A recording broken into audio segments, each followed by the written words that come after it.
On est parti pour le point Actu Hardware du jour. Aujourd'hui, mercredi 9 juin 2021. Au programme, les premières explications du problème d'Internet d'hier. Alors, on dit problème d'Internet, même si c'est pas vraiment un problème d'Internet, mais plus un problème de réseau de la part d'un des acteurs que je ne connaissais pas jusqu'à maintenant, mais que maintenant tout le monde connaît, qui est Fastly, qui est un CDN et qui permet de rendre accessible de manière simplifiée et plus rapide du contenu partout dans le monde. On parlera ensuite d'un ultrabook, un ultrabook qui est pas spécialement ultra performant, pas spécialement ultra peu cher, mais qui est vraiment ultrabook. Il pèse 1 kg pour un PC de 14 pouces, donc c'est assez impressionnant et pourtant on n'a pas les petites tricheries habituelles avec par exemple les mémoires RAM qui sont soudées à la carte mère, tout ça. On n'a pas ça, on a de la place pour du stockage, on a les 2 slots de RAM. On a vraiment un beau produit qui n'a pas l'air d'être un produit fait pour la vente en masse dans un premier temps, mais il se peut que ça change si les gens s'y intéressent. On parlera ensuite d'un SSD en édition limitée aux couleurs de Cyberpunk, pour le coup très beau. Édition limitée de Cyberpunk à 2077 exemplaires, petit clin d'œil, bien joué. Quelque chose de bien sympa, par contre on n'a pas le prix, et sur le prix ça peut être un peu moins drôle.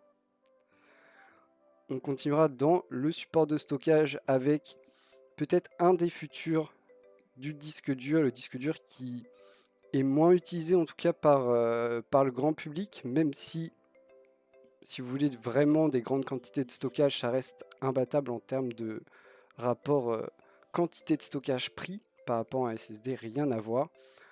Là, on a des belles promesses pour les disques durs du futur.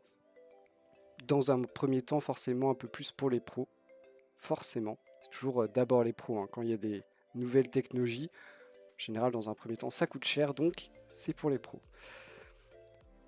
On reviendra ensuite sur la news que je n'ai pas compris hier sur les parts de marché et j'ai mes réponses, donc je vais pouvoir expliquer.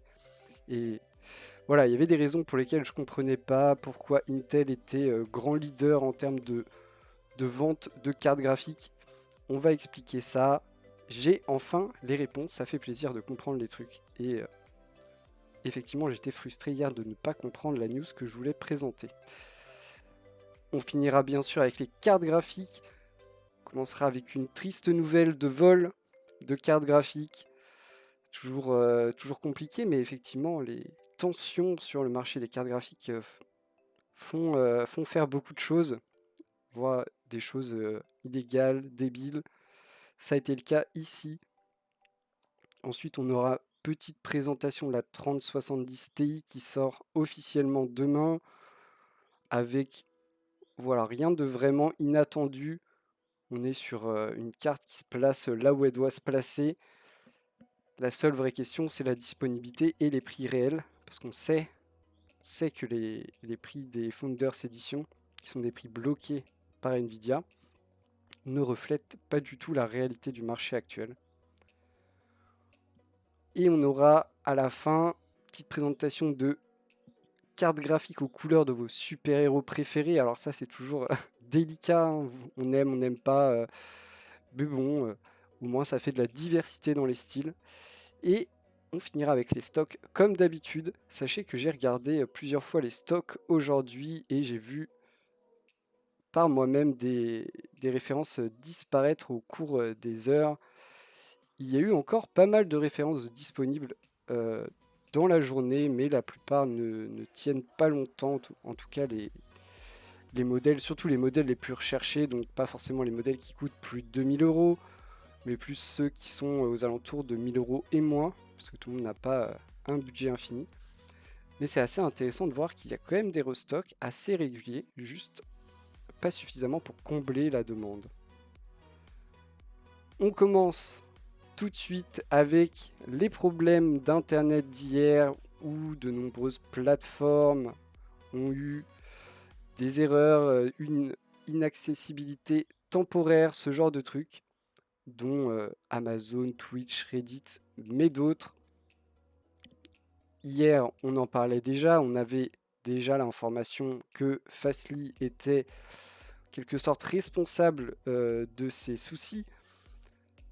Ils avaient eux-mêmes communiqué en disant qu'ils avaient bien eu un problème et qu'ils avaient par la suite corrigé ce problème sans nous informer à aucun moment de la nature réelle de ce problème ni de ce qui a pu l'entraîner. Donc on ne savait pas si c'était un bug, un acte malveillant, une erreur humaine, on ne savait pas.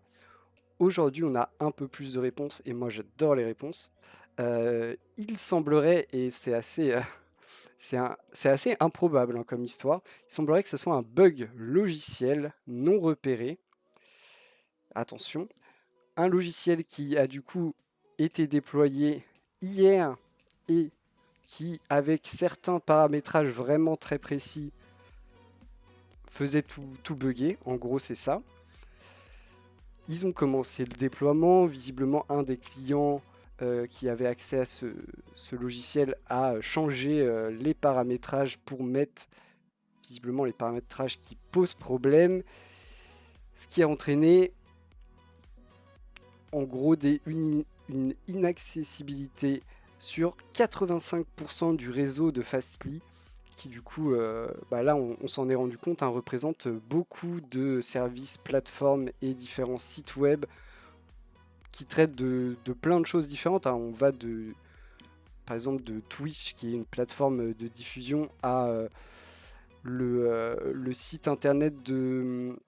Il y avait un site internet gouvernemental du Royaume-Uni, si je ne me trompe pas. On avait aussi des sites de médias, des plateformes de vente, Reddit, beaucoup de choses.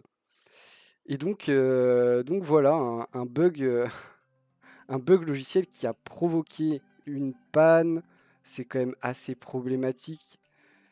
Cette histoire, heureusement, ça a été vite réglé. Et ça, c'est vrai.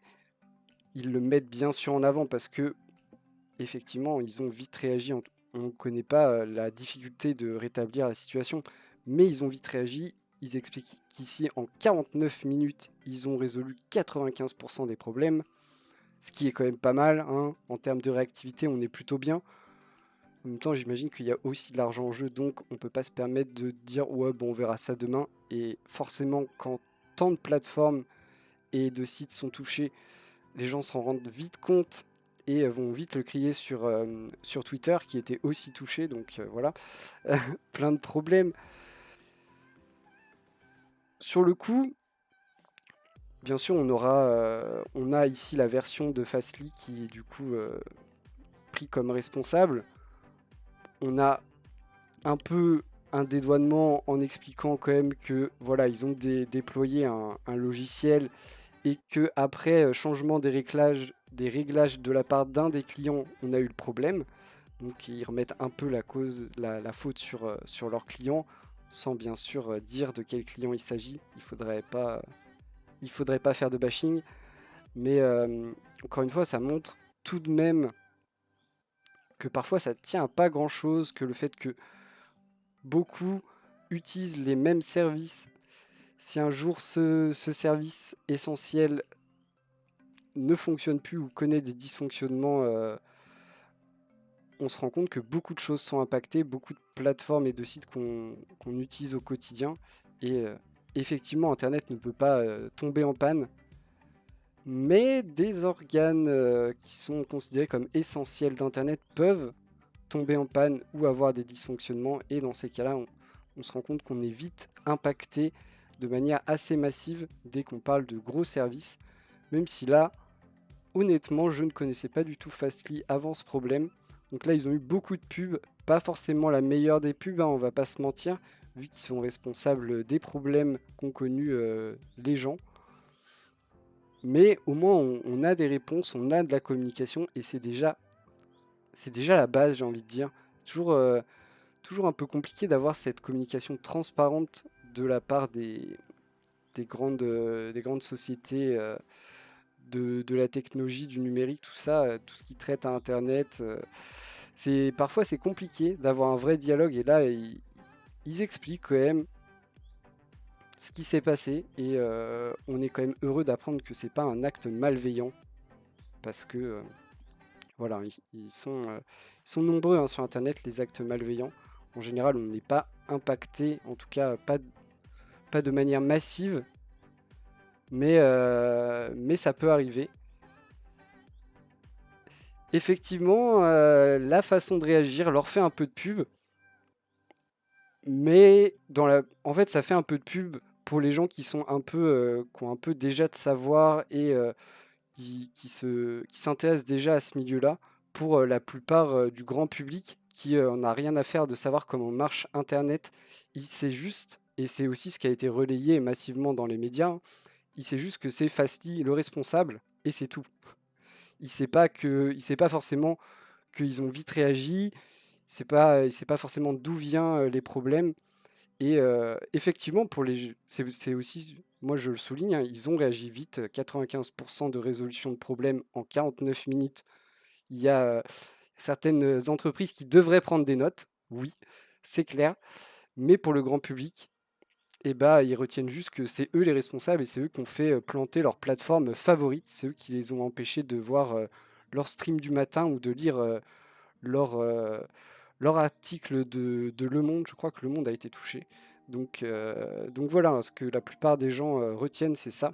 Mais effectivement, ils ont quand même bien rétabli les choses.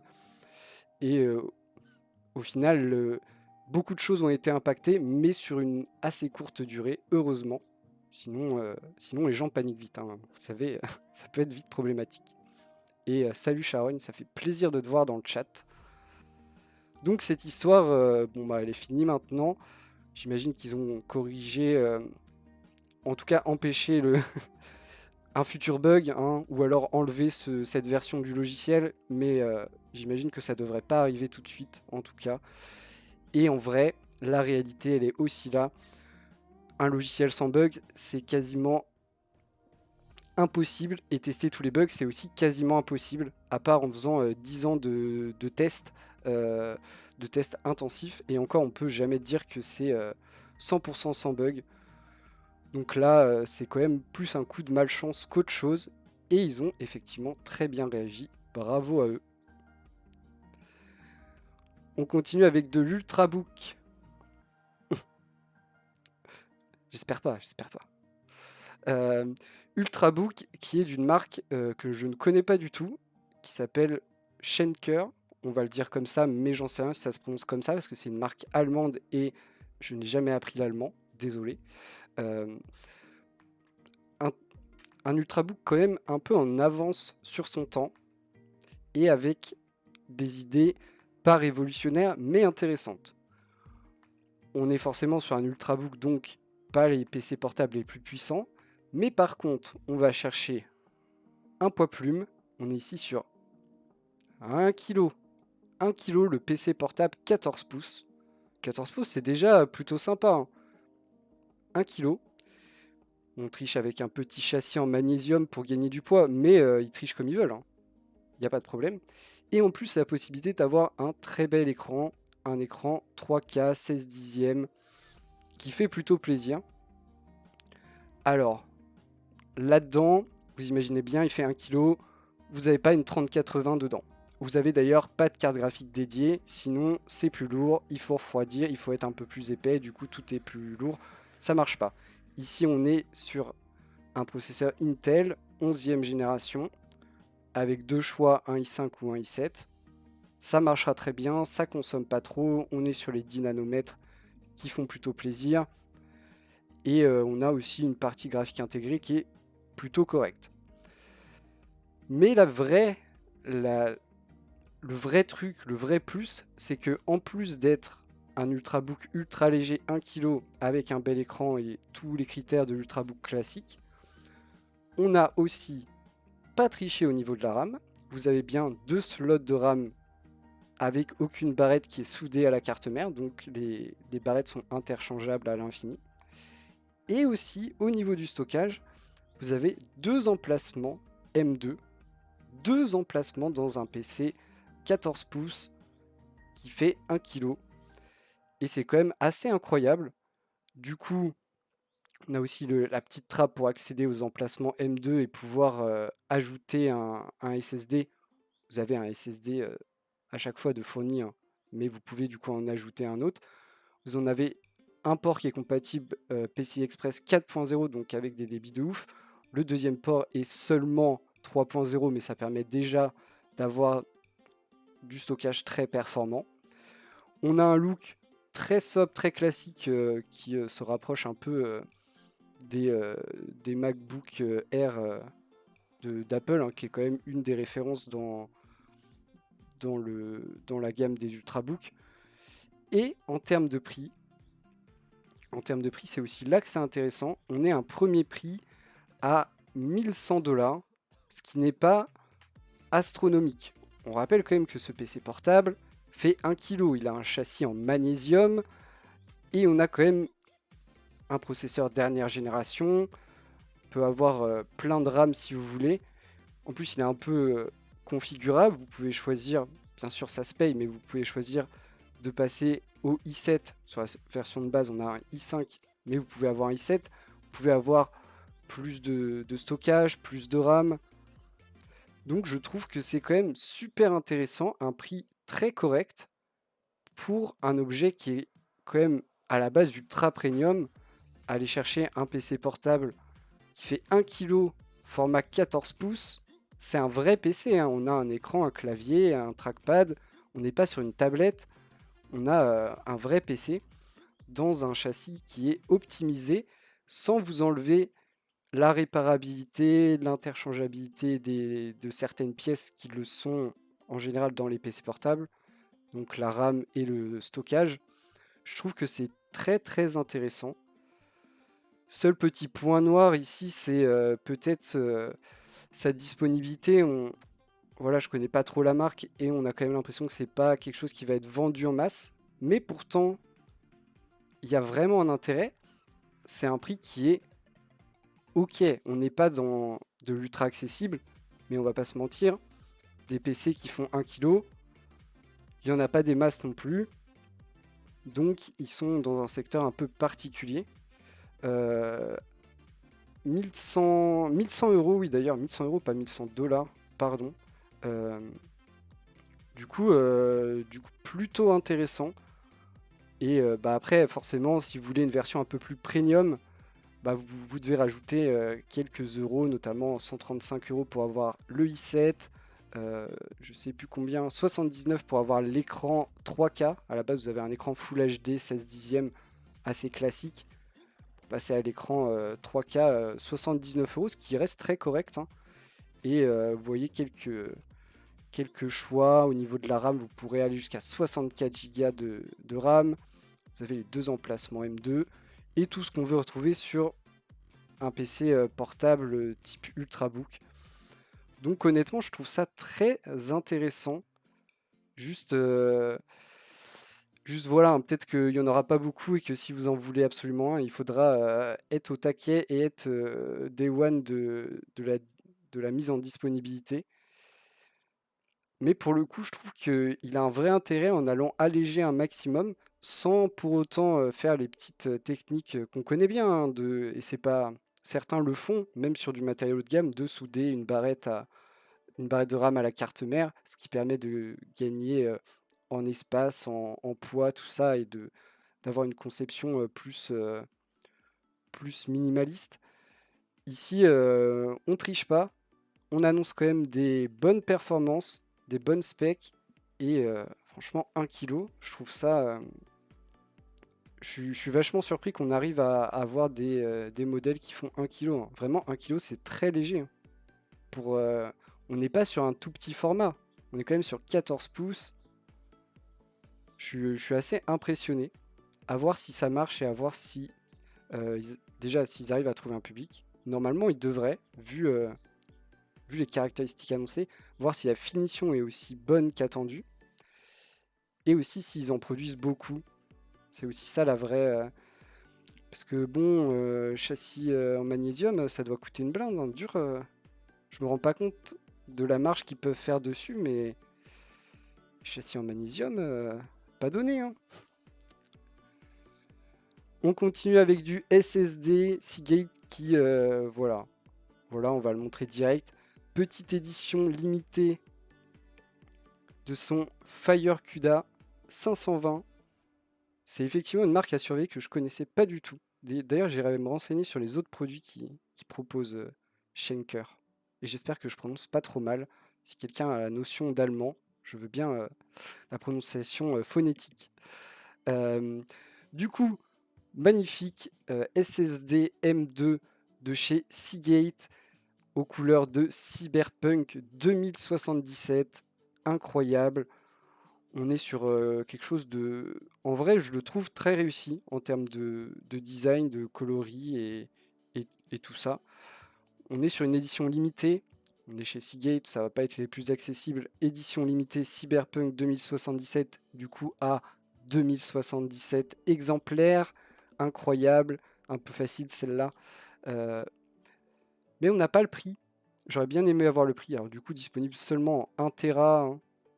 Pas trop de choix, seulement 2077.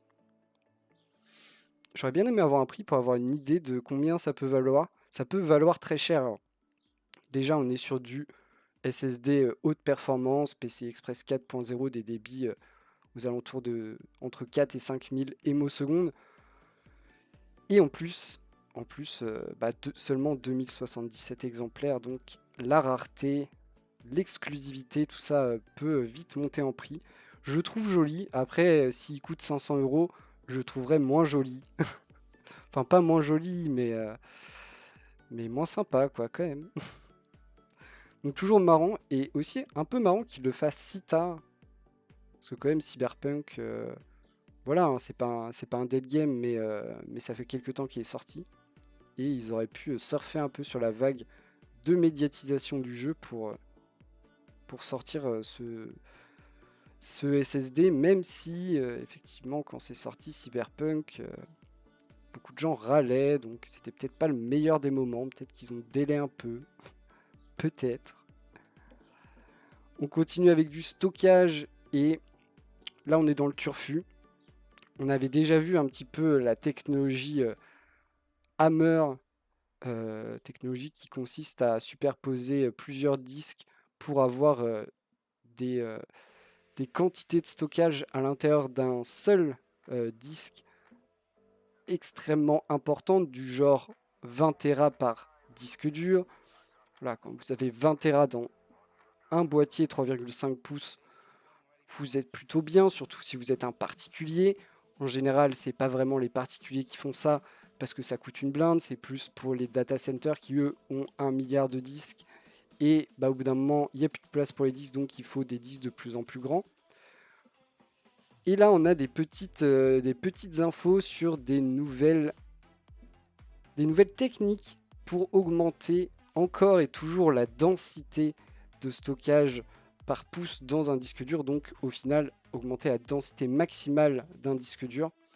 Et là, on est en train de parler d'augmenter x 10 la densité de stockage. Donc, imaginez aujourd'hui, on a pour les plus gros des disques qui font 20 Tera. Dans le futur, on aura peut-être des disques qui feront 200 Tera, un seul disque, un seul boîtier 3,5 pouces. En vrai, il y a plusieurs disques à l'intérieur, mais un seul boîtier 3,5 pouces qui pourra contenir jusqu'à 200 Tera de mémoire, de données. Ça semble intéressant, forcément. Mais bon, comme souvent dans les nouvelles technologies, on utilise des trucs qui coûtent cher, des trucs qui sont compliqués. On avait déjà vu qu'il y avait une petite astuce en mettant en ayant une atmosphère d'hélium à l'intérieur des disques, ce qui permettait de réduire la chaleur, je crois, et du coup, ça améliorait le fonctionnement.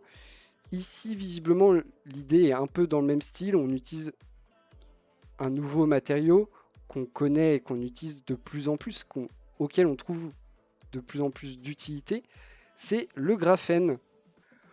Donc on nous explique, c'est ultra compliqué, hein, j'ai pas tout compris, mais on nous explique qu'on met des couches de graphène pour limiter la corrosion et la chauffe sur les disques, ce qui permet du coup, en théorie, dans le futur, de passer de 1 Teraoctet par pouce carré à 10 téraoctets par pouce carré, donc faire x10 en termes de quantité. Et ça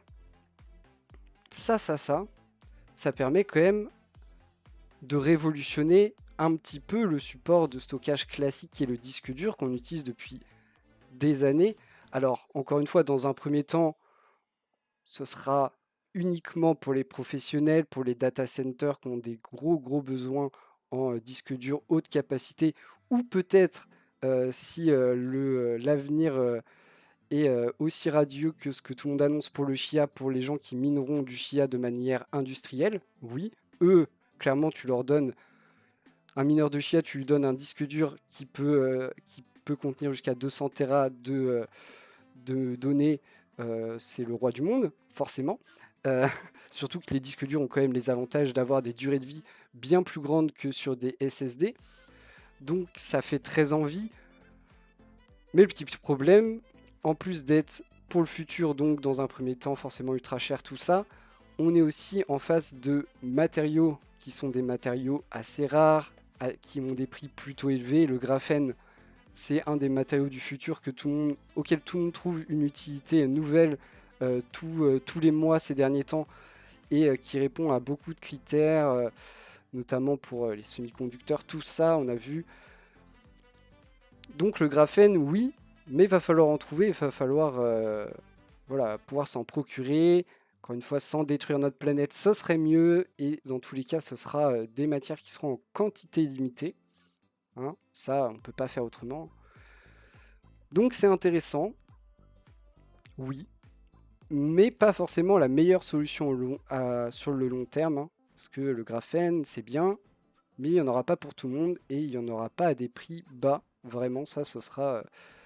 part si on trouve une planète faite entièrement de graphène qu'on peut exploiter.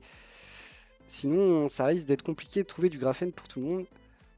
Mais au moins, ça continue de travailler, même sur les disques durs, qui sont pour certains une technologie dépassée, mais en vrai encore très utilisée.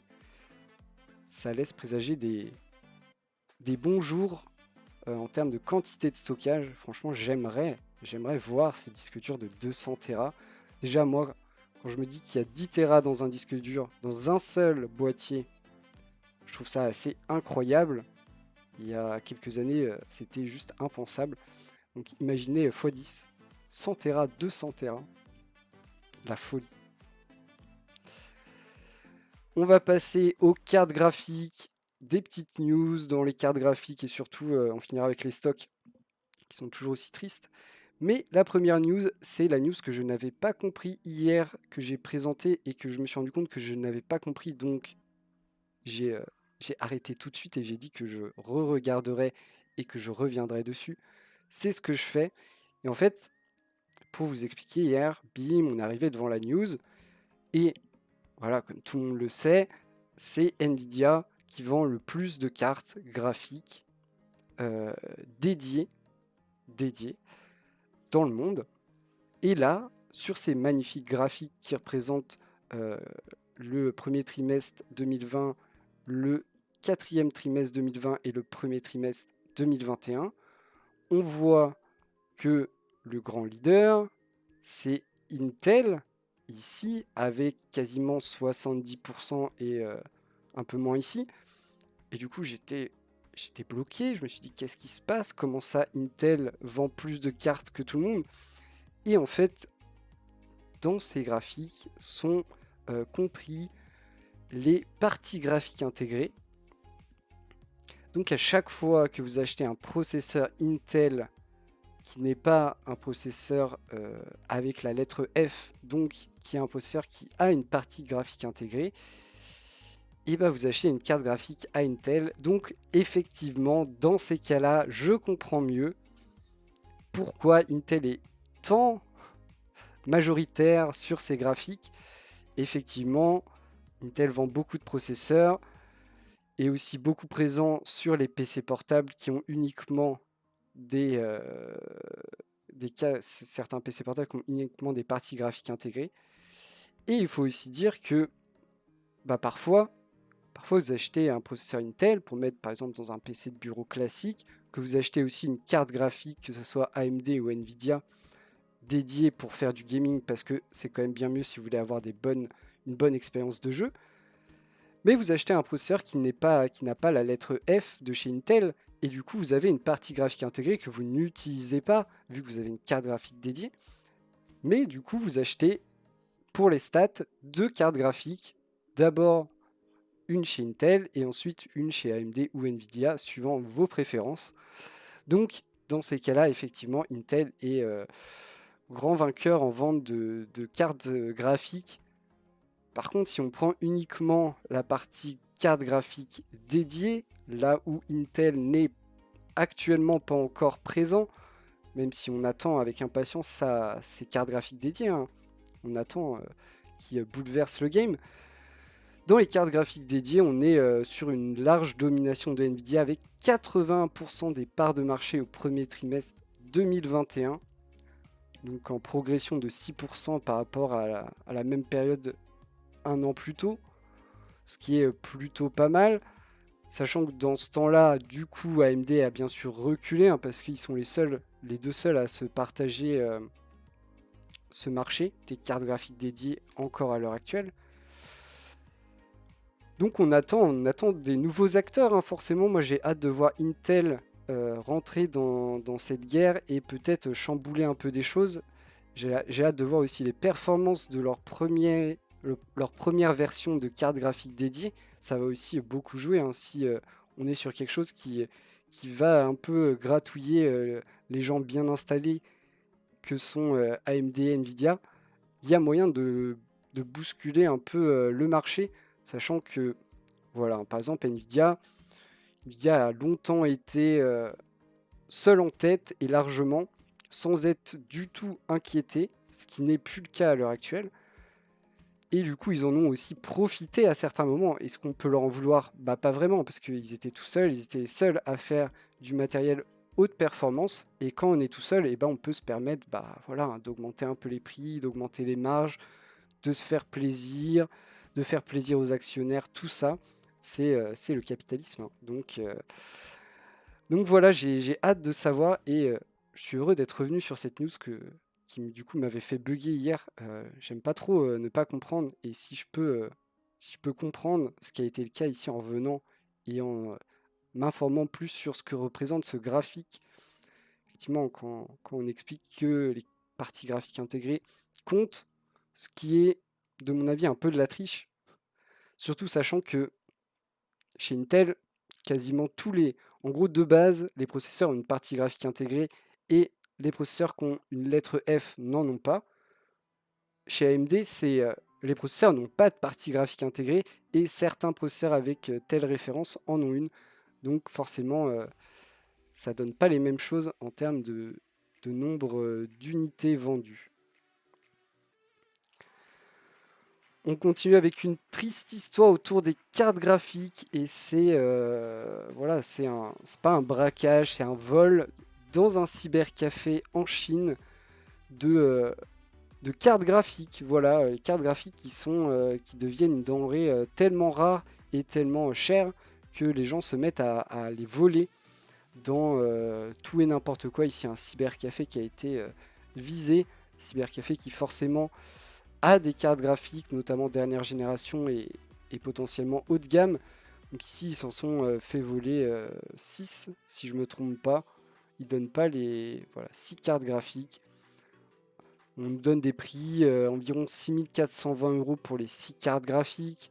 Donc on imagine des modèles plutôt haut de gamme. Heureusement, tout ça a été fait sans violence. C'est déjà une bonne nouvelle, mais ça reste triste de voir que les gens vont braquer des cybercafés. Et c'est pas la première fois qu'on voit des histoires de vol pour les cartes. On avait eu MSI qui s'était fait voler 200 RTX 3090. Alors comment vous arrivez à vous faire voler 200 RTX 3090? Ça fait mal quand même.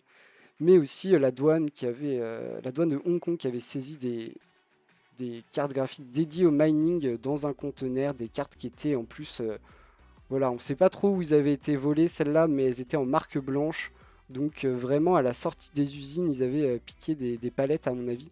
Une histoire comme ça.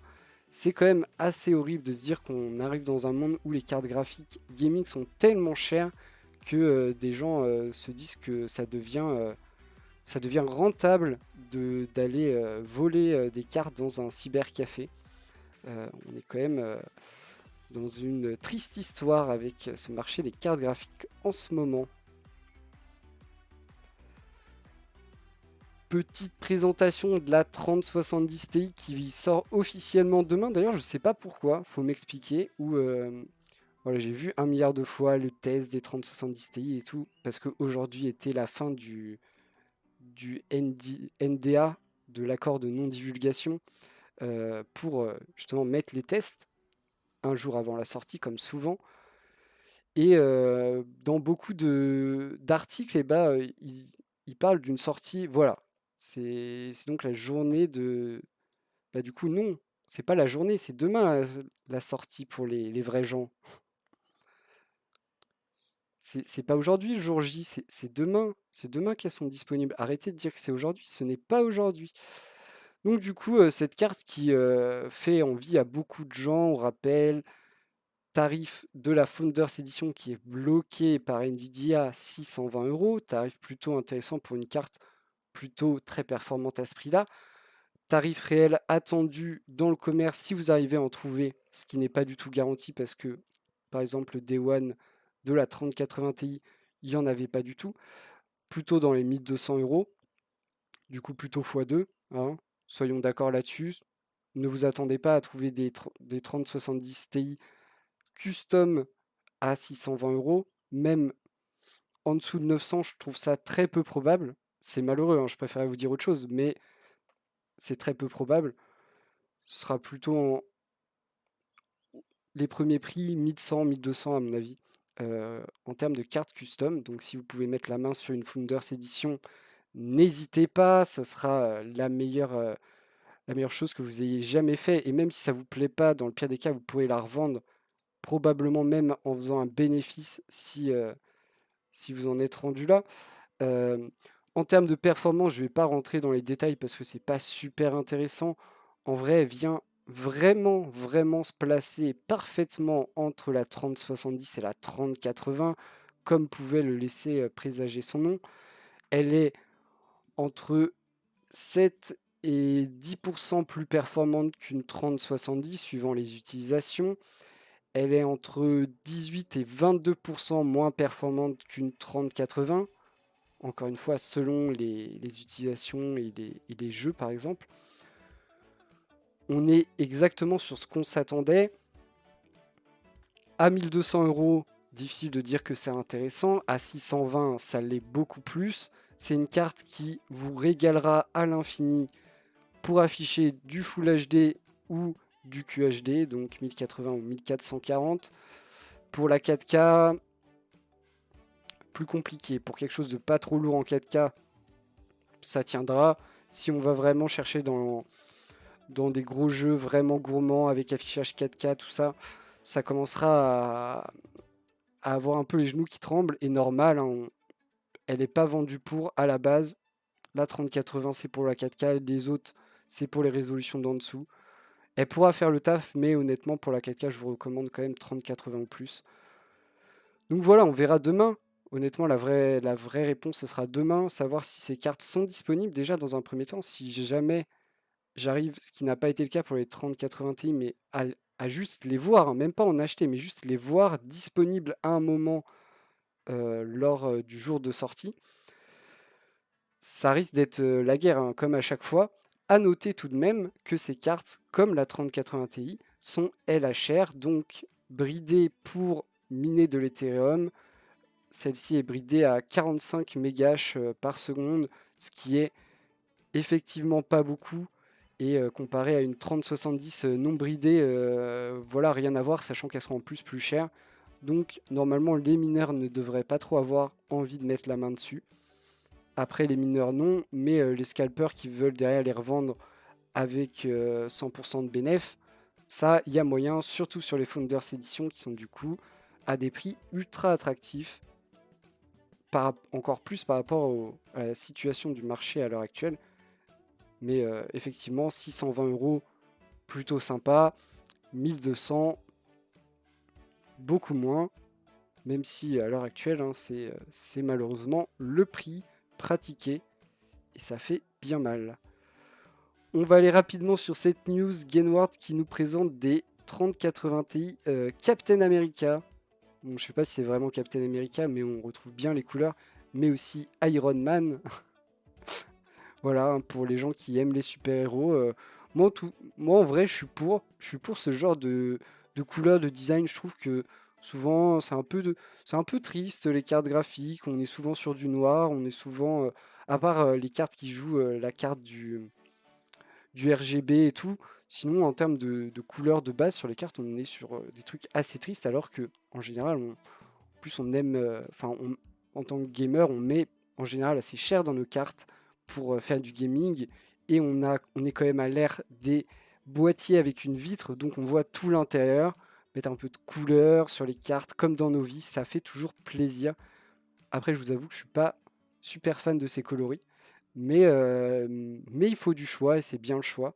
On a aussi pour les 3070 Ti des choix en blanc et en rose et or. Encore une fois, c'est bien d'avoir du choix.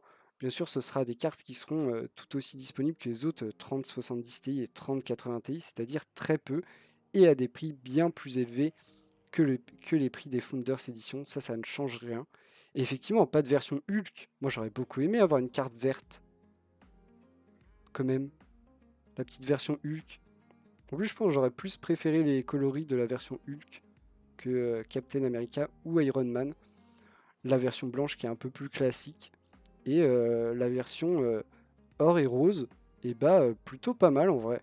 C'est pas mes couleurs préférées, mais je trouve que ça passe, ça passe plutôt bien. C'est des couleurs qui s'associent plutôt bien.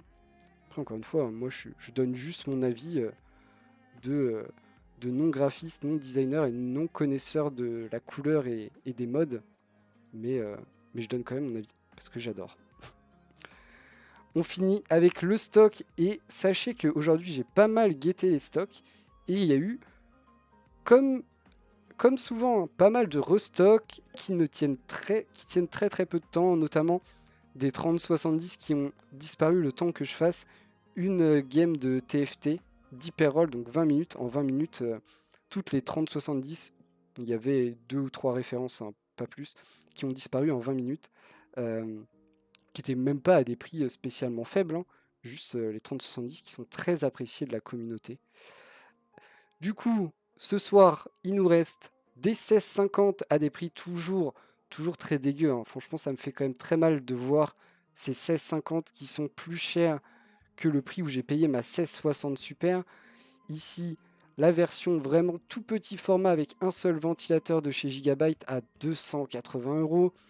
La version un peu plus correcte de chez MSI avec double ventilateur, 290 €. Honnêtement, entre les deux, j'ai quand même envie de vous dire, les 10 € de différence valent le coup. Après, ça reste des prix trop élevés, clairement. Ici, c'est ma carte. C'est la même que la mienne, qui est toujours en stock.